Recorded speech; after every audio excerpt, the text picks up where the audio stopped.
Hi guys, நேற்று வந்துட்டு video போட முடியல. இன்றைக்கி வந்துட்டு February 18th. இன்றைக்கி குட்டி விலாக் பார்க்கலாமா?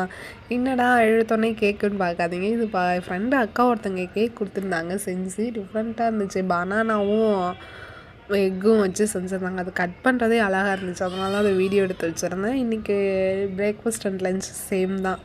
அவரைக்காய் சாம்பார். இது முட்டைக்கோஸ் இது பண்ண பார்த்தா இது பொரியல் கிடையாது, முட்டைக்கோஸை வச்சு ஆம்லேட் பண்ண போகிறோம். முட்டைக்கோஸ் ஆம்லேட் டிஃப்ரெண்ட்டாக இருக்குது, ட்ரை பண்ணி பார்க்கலான்ட்டு பார்த்தோம். ரொம்பவே சூப்பராக இருந்துச்சு, ஹெல்தியும் கூட. நீங்களும் உங்கள் வீட்டில் ட்ரை பண்ணி பார்த்துட்டு கமெண்ட் பண்ணுங்கள். ஓகே கைஸ், இந்த வீடியோ உங்களுக்கு பிடிச்சிருக்குன்னு நினைக்கிறேன். பிடிச்சிருந்துச்சுன்னா லைக் பண்ணுங்கள், ஷேர் பண்ணுங்கள், அந்த ஆம்லேட் எப்படி இருந்துச்சுன்னு சொல்லிட்டு கமெண்ட் பண்ணுங்கள். மறக்காமல் சேனலை சப்ஸ்கிரைப் பண்ணுங்கள். அப்போ தான் நான் டெய்லிக்கு போகிற வீடியோ உங்களுக்கு வரும், பார்த்து என்ஜாய் பண்ணுங்கள். Bye guys.